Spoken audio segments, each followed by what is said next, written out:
Bismillahirrahmanirrahim.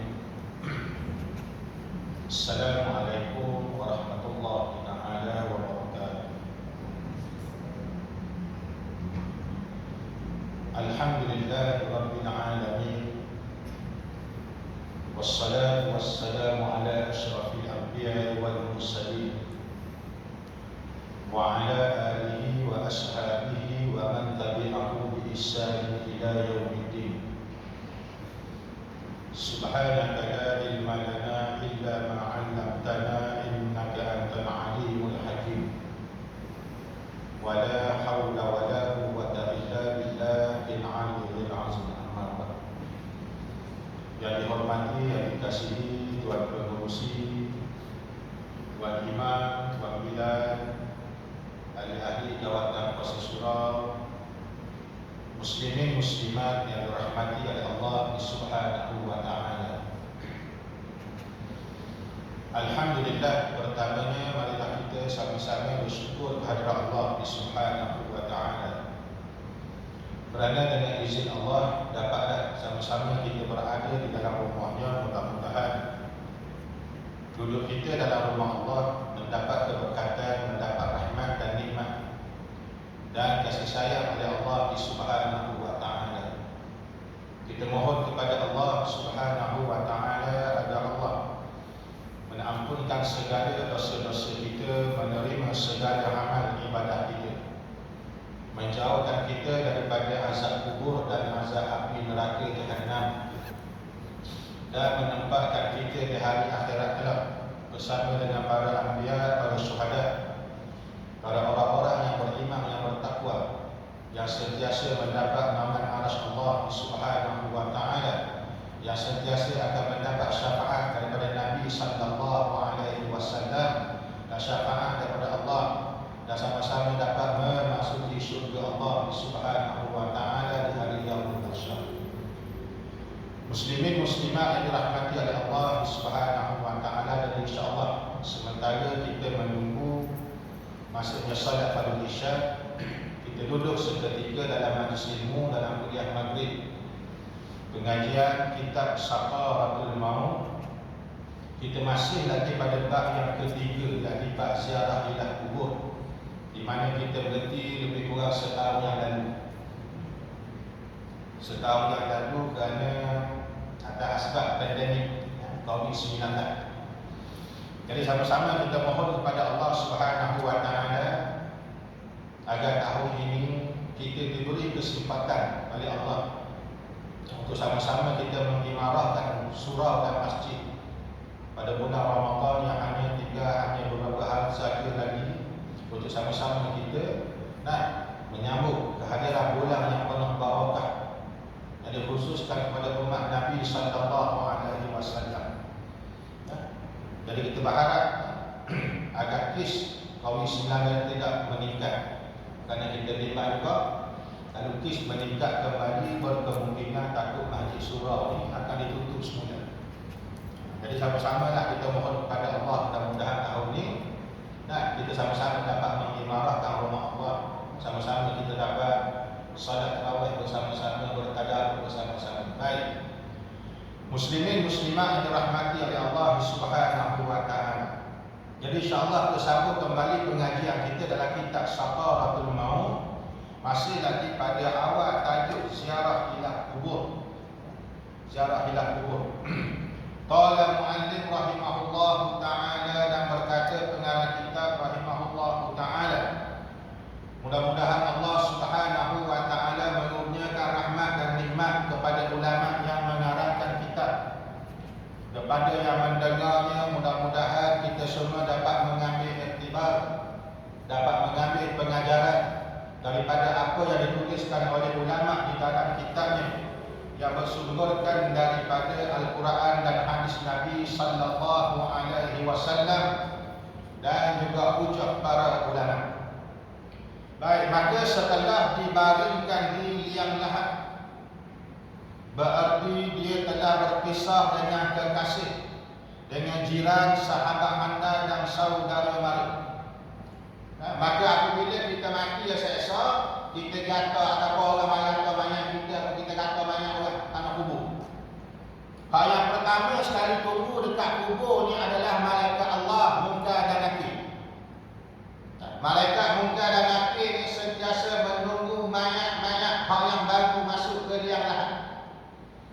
Nabi kata malaikat Munkar dan Nakir ini matanya kebiru-biruan seperti bintang di langit. Mulutnya mengeluarkan api. Apabila berbicara, seperti suaranya seperti petir atau buruh di langit yang boleh memisahkan tulang dengan isi. Malaikat Munkar dan Nakir ini dia mari bukan dengan cara lemah lembut. Dia mari kerja dia memang kerja katak banyak. Tak ada kerja alat. Kerana ditanyanya mempunyai alat pemukul dan juga rantai daripada api neraka Jahannam. Tak boleh jawab kena kata. Maka itulah apabila kita ni tak boleh jawab di alam barzakh, maka itulah yang dikatakan fitnah kubur. Maka Nabi SAW mengajarkan kepada kita bagaimana cara untuk mengelakkan daripada terkena fitnah kubur. Maka Nabi kata, bacalah tabarakallazi biyadihil mulku wa huwa ala kulli syai'in qadir. Allazi khalaqal mauta wal hayata liyabluwakum ayyukum ahsanu amalan wa huwal azizul ghafur. Surah Al-Mulk. Bukan banyak pun, 30 ayat sahaja. Kenapa Nabi suruh baca? Sebab malaikat Munkar dan Nakir tidak akan memukul mayat.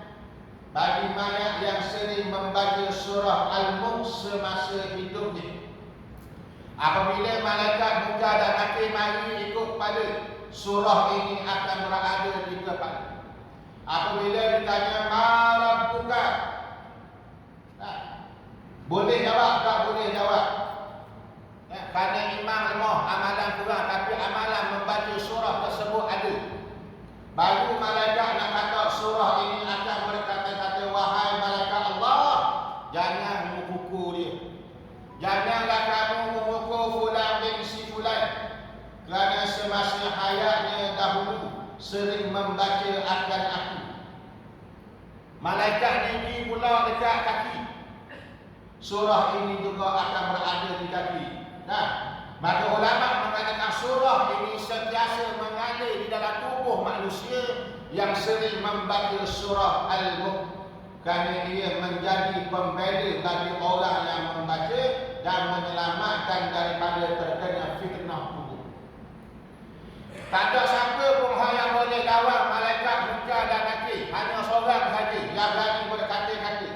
Siapa dia? Sayyidina Umar. Sayyidina Umar saja yang berani. Apabila ditanya ma rabbuka, Sayyidina Umar tanya balik, mu tanya aku siapa Tuhan aku, sekarang aku nak tanya mu pula, siapa Tuhan kamu? Ni Sayyidina Umar. Nah, malaikat Munkar dan Nakir tanya dia tanya balik. Mu kenal ada aku siapa dia? Sayyidina Umar tanya malaikat Munkar dan Nakir. Malaikat Munkar dan Nakir ini berpaling di antara keduanya dan ini adalah Umar Al-Khattab, sahabat Nabi sallallahu alaihi wasallam. Tapi adakah tidak ditanya? Tetap juga ditanya. Tetap juga ditanya di alam para semua manusia akan ditanya. Cuma itulah di antara kelebihan Umar Al-Khattab radhiyallahu anhu. Berani pula tanya malaikat Allah Munkar dan Nakir. Kita ni berani tak tanya. Kalau dah nak tanya kita kata. Maka Nabi kata bacalah tabarakallazi biyadihil mulku wa huwa ala kulli syai'in qadir. Kerana surah tersebut akan menjadi pelindung, akan menjadi pembela bagi diri kita. Sebab apa? Dalam kubur esok kita telah berpisah dengan sahabat, dengan kawan-kawan, dengan saudara mara, dengan orang yang kita sayang. Dia sayang macam mana sekali pun dia tetap tinggal kita juga dalam kubur. Dia tak ikut masuk sekali. Tak, seorang suami dia sayang kepada isterinya. Apabila isterinya mati, suami dia ikut sekali lah masuk dalam yang lahat. Tak ikut. Seorang bapa dia sayangkan kepada anaknya, adakah dia akan ikut sekali masuk dalam liang lahat dan tidur bersama dengan anaknya dalam liang lahat? Tak. Jika hak yang baik hantar ke tanah kubur, adakah dia akan tunggu di situ? Tak. Tak semuanya akan balik, maka tinggallah mayat itu berseorangan, dihimpit dengan tanah yang keras, batu yang keras di alam barzakh. Nah, kita kena ingat, apabila kita berada di alam barzakh, menurut Imam Jalaluddin As-Suyuti rahimahullah ta'ala, soalan yang terakhir ditanya oleh malaikat Munkar dan Nakir di alam barzakh. Setelah ditanya soalan-soalan yang lain, setelah ditanya ma rabbuka, ma nabiyuka, ma kitabuka, ma qiblatuka, ma ikhwanuka, soalan terakhir. Boleh jawab dah ke dah mak tu? Comel dah. Dia akan kata, wahai fulan bin si fulan, sudahkah kamu bersedia untuk bertemu dengan Nabi sallallahu alaihi wasallam? Orang beriman, orang bertakwa ni dia akan jawab, hanya Allah dan Rasul lebih mengetahui. Sudahkah kamu bersedia untuk bertemu dengan Allah Subhanahu wa ta'ala? Orang beriman, orang yang bertakwa akan jawab, hanya Allah dan Rasul lebih mengetahui. Maka malaikat Munkar dan Nakir kata, wahai fulan bin si fulan, wahai orang-orang mukmin, beristirahatlah kamu di sini. Sehingga apa? Sehingga hari kebangkitan. Sebelum malaikat Munkar dan Nakir ini berlalu pergi, dia akan suruh kita pandang ke atas. Apabila pandang ke atas, kita akan melihat langit Allah Subhanahu wa ta'ala ini terbuka dan menampakkan surga Allah Subhanahu wa ta'ala. Dalam satu hadis Nabi sallallahu alaihi wasallam, ketika mana manusia mayat ini ditanya, mayat ini berada dalam keadaan duduk. Dalam keadaan duduk, kaki berlujur.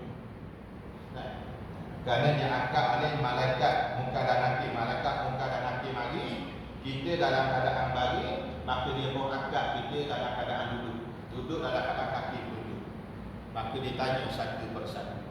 Selepas selesai tanya, dibaringkan semula. Dibaringkan semula. Benda ni kita tak nampak sebab benda alam ghaib, tapi yu'minuna bil ghaib, beriman pada perkara yang ghaib. Kalau kita pergi gali kubur ni tak ada pun nampak mayat dulu, tapi ni nak katakan yu'minuna bil ghaib, beriman pada perkara yang ghaib. Tak ditanya apabila malaikat kata, wahai fulan bin si fulan, pandanglah ke atas, maka dibukakan pintu langit menampakkan surga Allah Subhanahu wa ta'ala. Wahai fulan bin si fulan, wahai orang mukmin, itu adalah surga Allah Subhanahu wa ta'ala, dan itulah tempat kamu. Dan itulah tempat kamu. Sekarang pandanglah ke bawah. Kita di mayat ni akan tengok ke bawah. Allah Ta'ala bukakan pintu tanah ni dan menampakkan api neraka Jahannam yang gelap gelita. Yang gelap gelita. Apabila nampak api neraka Jahannam, malaikat Munkar dan Nakir kata, itu adalah api neraka Jahannam dan kamu terselamat daripadanya. Kamu terselamat daripadanya. Mulai sekarang beristirahatlah kamu di sini sehingga hari kebangkitan. Sebab kita akan berada di alam barzakh lebih lama daripada kita berada di atas dunia. Malaikat Munkar dan Nakir kata, nikmatilah nikmat Allah seumpama kamu sudah seolah-olah berada di dalam surga Allah Subhanahu wa ta'ala, mendapat nikmat daripada itu, di mana kubur akan diluaskan. Ada hadis mengatakan kubur ini diluaskan mengikut pada umur. Ada hadis mengatakan kubur ini diluaskan mengikut daripada tempat kita lahir dan di mana tempat kita dikebumikan. Ada dua hadis mengenai keluasan tanah kubur ini di alam barzakh. ikut pada umur, kalau kita meninggal umur 60 tahun, maka kubur kita ini diluaskan 60 tahun perjalanan. Kalau ikut pada tempat kita lahir, dari mana tempat kita meninggal, katakanlah lahir di Terengganu, meninggal di Selangor, maka liang lahat kita ini diluaskan jaraknya daripada Terengganu ke Selangor. Ini ada dua hadis Nabi sallallahu alaihi wasallam. Dua-dua itu adalah nikmat daripada Allah. Nikmat yang Allah Ta'ala. Sebab kita ni akan berada berseorang.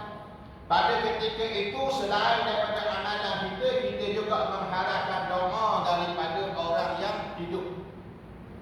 Kita mengharapkan doa daripada anak-anak.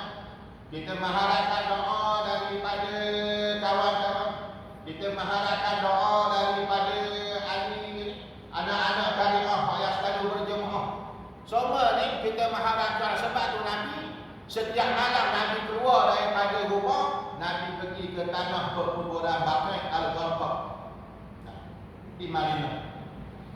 Sehingga ditegur oleh Siti Aisyah radhiyallahu anha, "Ya Rasulullah, aku tengokmu setiap malam keluar sama daripada rumah, pergi mana kau?"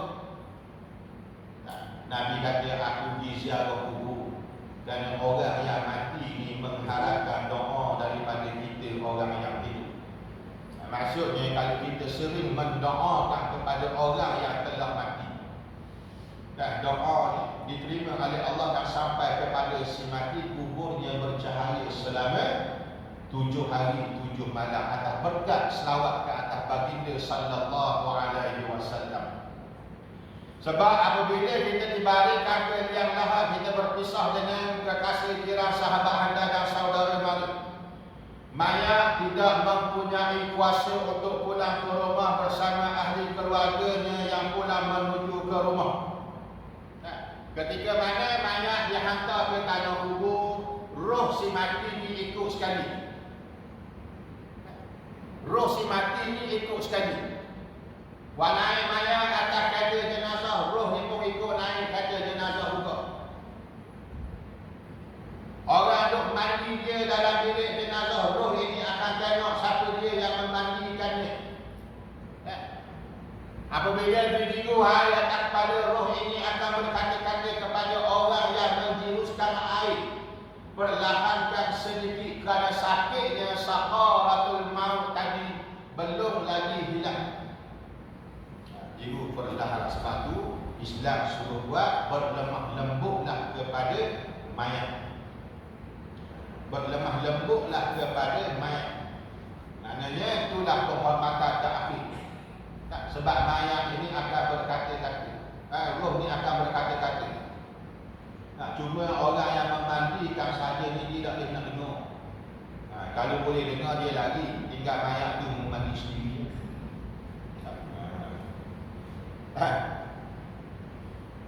Jangan tengok juga orang kapang ni.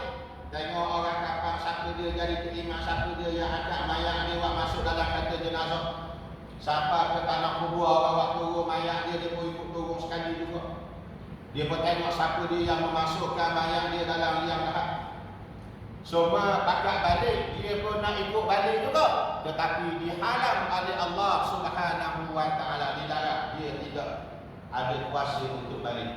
Orang balik kata, maka Allah Ta'ala perintahkan roh si mati ini kembali kepada jasad. Kembali kepada jasad. Selesai dah kamu kata hajat batu nasa baca doa, balik. Semua balik, isteri balik, anak balik, tok balik, habis semua kakak balik. Terimam pun balik juga, terimam awal ke balik. Maka balik kata tinggal roh si mati ni. Mayat dia dalam tanah, roh dia di atas bumi lagi. Diperintahkan oleh Allah Subhanahu wa ta'ala kembali kepada jasad. Apabila kembali kepada jasad, menurut Imam Al-Qurtubi rahimahullahu ta'ala dalam kitab Rahsia Kematian dan Alam Roh, mayat ini akan hidup. Tetapi mayat ini hidup tidak sama seperti mana hidupnya manusia di atas muka bumi. Sebab apa hidup? Sebab untuk menjalani soal jawab di alam barzakh. Tak ada kuasa nak kembali. Tak ada kuasa nak kembali. Maka apabila dia dah hidup, dia pertamanya dia akan mencari amalnya, sama ada amal soleh maupun amal yang buruk. Sebab itulah orang yang mati ni, dia minta kepada Allah Subhanahu wa taala pertamanya, ya Allah, kembalikanlah aku ke dunia. Atas sebab apa? Nak bersedekah. Sebab apa? Sebab dia takut pahala bersedekah. Ada orang minta, ya Allah, kembalikanlah aku semula ke dunia, hanya sekali saja untuk aku melafazkan kalimah Allahu Akbar. Sebab dia tahu kebesaran ganjaran yang Allah Ta'ala janjikan kepada orang yang bersedekah, kepada orang yang menyebut kalimah tersebut. Tapi adakah manusia di mayat ini dapat kembali ke rumah? Roh pun tidak kembali. Ni hak dekat-dekat Ramadan ni akan keluar pula cerita.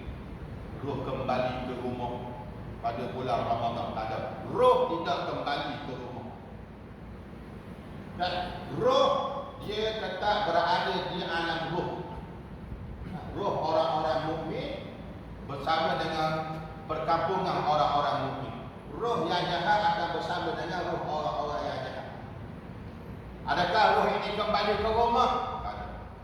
Kerana tidak ada dalil yang sahih mengatakan roh kembali ke rumah setiap kali masuk Ramadan. Tidak ada hadis yang sahih kembali yang mengatakan roh ini kembali ke rumah.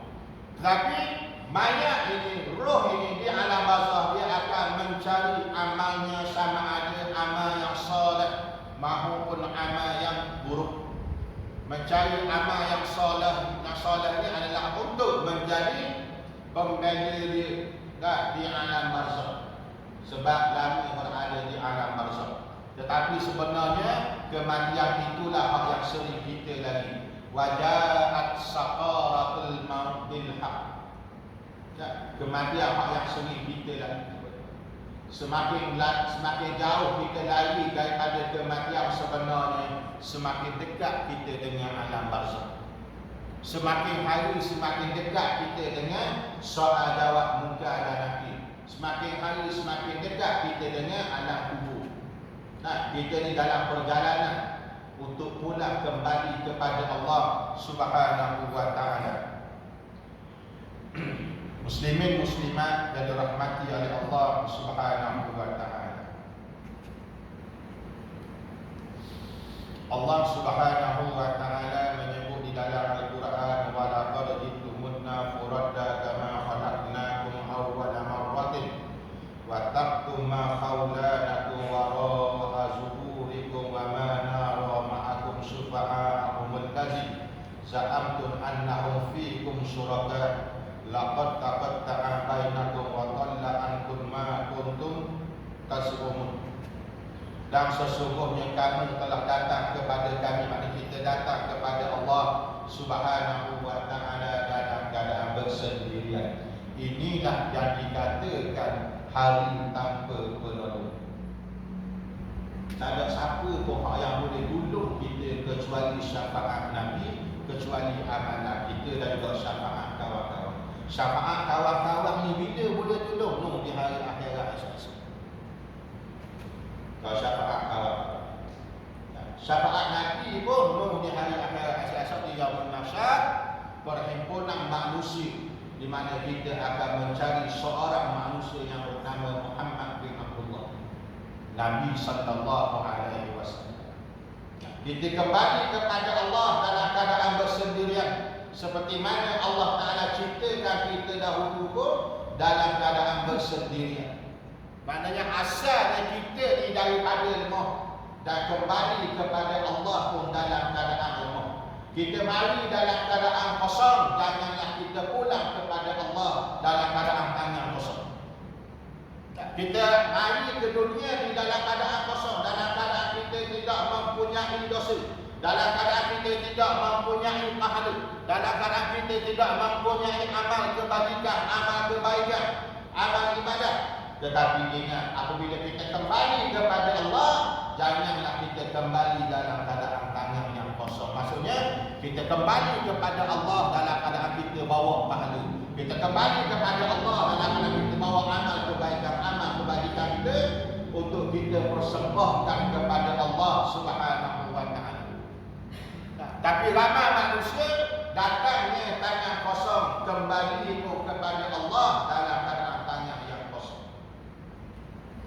Baik. Nabi sallallahu alaihi wasallam adalah orang yang paling menyayangi orang yang mati di kalangan kaum muslimin. Baginda adalah orang yang paling menghormati orang yang meninggal dunia di kalangan kaum mukmin. Sebab orang yang meninggal itu adalah orang yang sangat memerlukan doa, sangat merindukan rahmat dan kasih sayang dari mereka. Sebablah dalam Islam ucapan takziah hanya 3 hari. Selepas daripada 3 hari tiada lagi ucapan takziah. Ini pandangan dalam mazhab Imam Asy-Syafi'i dalam kitab dalam bab Al-Janaiz.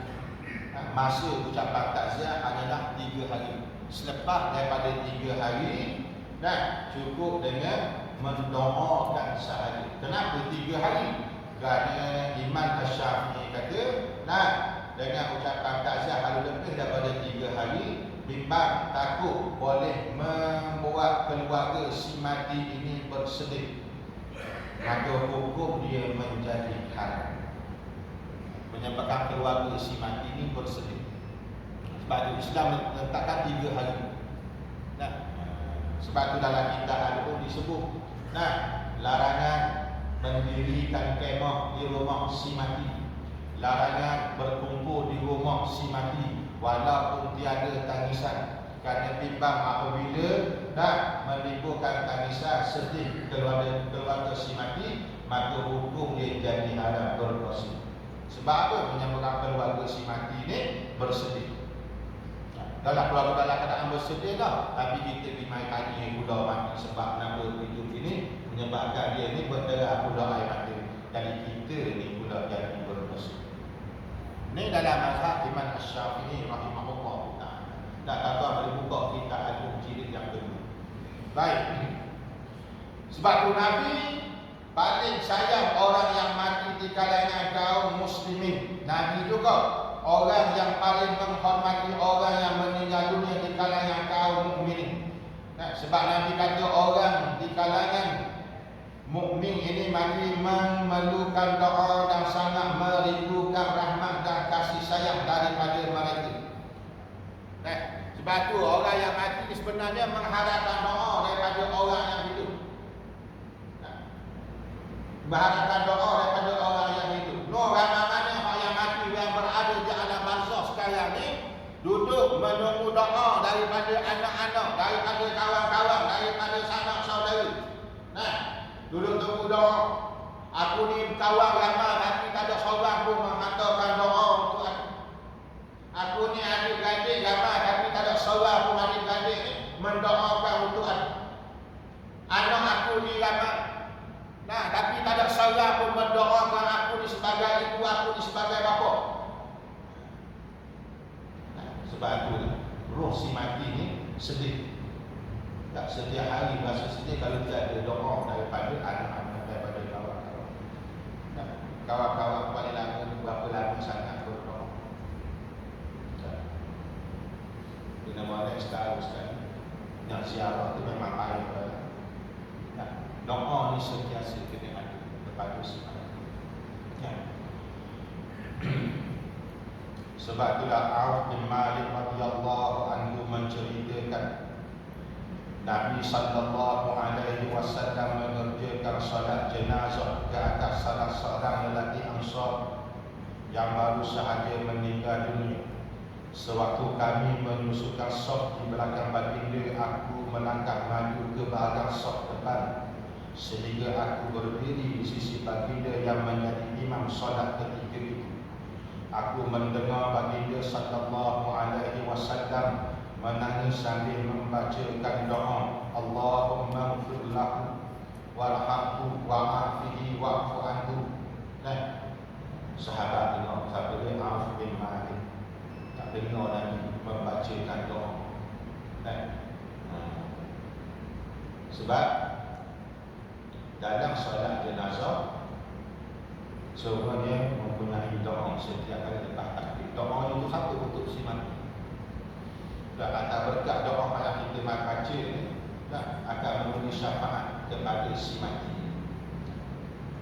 Agak takbir baca Fatihah, agak takbir lagi baca doa Allahumma ighfirlah, Allahumma ighfirlah.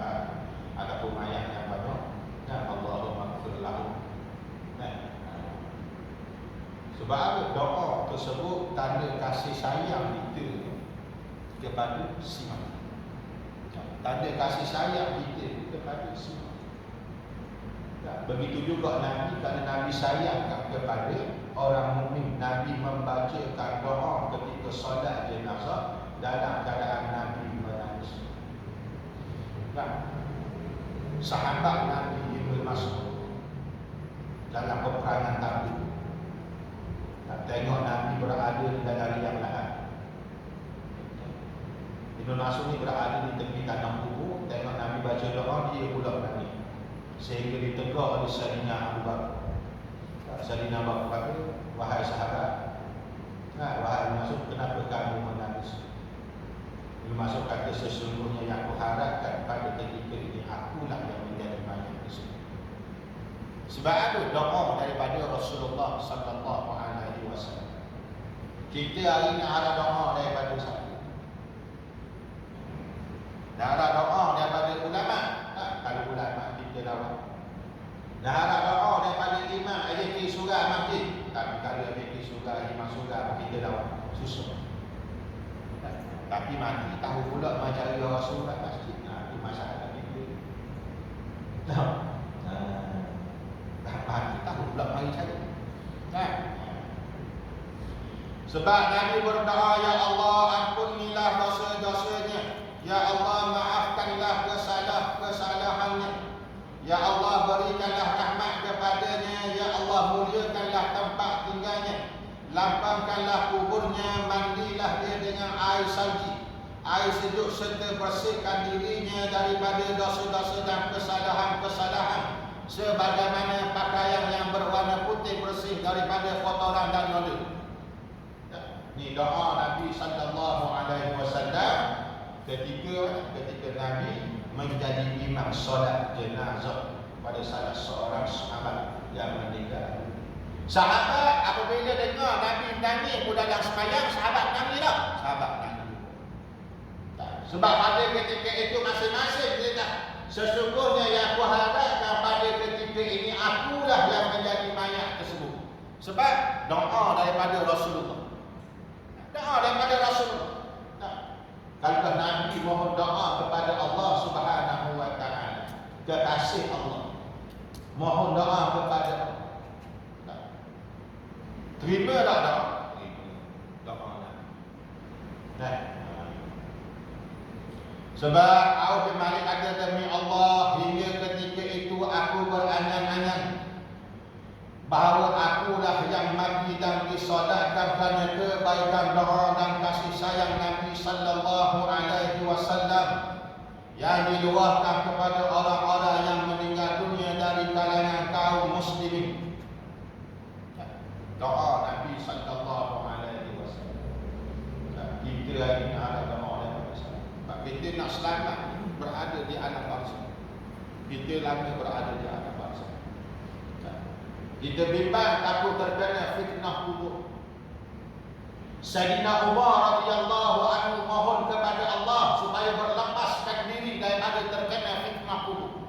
Ketika mana selepas ditikam oleh Abu Lu'lu'ah ketika solat subuh pada hari Sabtu pada rakaat yang kedua. Pada rakaat yang kedua ditikam oleh Abu Lu'lu'ah. Kemudian diangkat dalam keadaan yang pingsan, bawa balik ke rumah. Serta daripada pingsan Amirul Mukminin tanya, sudahkah aku melaksanakan perintah daripada Allah?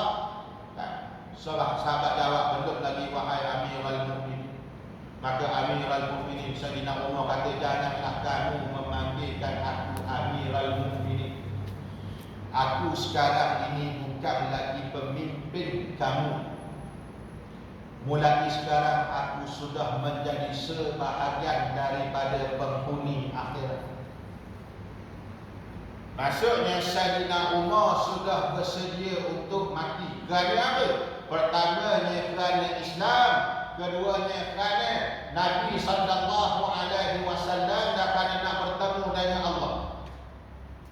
Kerinduan sahabat ni nak bertemu dengan Nabi SAW, sehingga dia kata mulai sekarang aku bukan lagi Amirul Mukminin dan aku berlepas diri daripada urusan dunia. Mudah-mudahan aku tidak terkena fitnah kubur. Sayyidina Umar berminta supaya tidak terkena fitnah kubur, bimbang takut mati esok-esok kan. Apabila mati dia ni tak boleh nak jawab di alam barzakh. Padahal Sayyidina Umar ni orang yang berani. Dia boleh soal balik malaikat Allah muka dan nakir. Masih lagi merasa takut terkena fitnah kubur. Takut terkena fitnah kubur. Ini Sayyidina Umar kan. Dia kata aku bukan lagi Amirul Mukminin. Mana sudah bersedia untuk menghadapi kematian. Kan? Sedang beberapa bulan lepas tu, nah, Sayyidina Umar pun wafat. Sayyidina Umar pun wafat. Besar daripada tikam Abu Du'ah pada waktu solat subuh. Baik. Muslimin muslimat yang dirahmati oleh Allah Subhanahu wa taala. Nabi SAW sering keluar 3 ke 8 malam menuju ke tanah perkuburan Baqi' al-Barqa' di Madinah. Nabi berdiri di tanah perkuburan sambil menangis dan memanjatkan doa yang panjang untuk mereka, sebab mereka adalah orang yang sangat memerlukan doa, rahmat dan kasih sayang, kerana mereka sudah tidak lagi memenuhi keinginan mereka untuk kembali ke dunia untuk bertaubat kepada Allah. Manusia banyak yang mati dia tak ada lagi kuasa untuk kembali ke atas dunia untuk bertaubat kepada Allah. Sebab itu Nabi sering membacakan doa hampir setiap malam Nabi doa. Nah, jadi sunnahnya ziarah kubur ini adalah waktu mana? Sunnah Nabi SAW. Sebab Nabi ini memang ziarah kubur pada waktu mana? Setiap malam, hampir setiap malam. Membacakan doa sambil menangis. Baik. Karena manusia ini wahidlah bainahu wa bainama yastahuna kama fumila bi aswadin min qablu innahum kanu fi syakkin murid. Di mana mayat ini dihalangi di antara mereka untuk kembali ke dunia untuk bertaubat sebagaimana yang dilakukan oleh orang-orang yang sebelum. Wallahu a'lam. Ikutlah sekadar insya-Allah kita bertemu mungkin lepas daripada Ramadan itu. Ramadan bukan ya. InsyaAllah terus pada Ramadan saya juga ucapkan selamat menyambut Ramadan hari Mubarak yang tinggal pada mungkin itu tapi 3 hari bulan insyaAllah terkesan Ramadan. Mudah-mudahan Ramadan kali ini dan memberi keberkatan kepada diri kita sekalian supaya kita dapat terus menajak kepada Allah, mohonlah kepada Allah mudah-mudahan virus COVID-19 ini dapat dihapuskan. Wallahu a'lam. Bismillahirrahmanirrahim. Alhamdulillahirabbil alamin wassalatu wassalamu ala asyrafil anbiya'i wal mursalin wa ala alihi wa sahbihi ajma'in. Allahumma ja'alna hadza jam'an marhuma wa tafarruqna min ba'dihi tafarruqan ma'suma. Rabbana atina fid dunya hasanah wa fil akhirati hasanah wa qina azabannar walhamdulillahirabbil alamin. Sekian billahi taufiq wal hidayah. Wassalamu alaikum warahmatullahi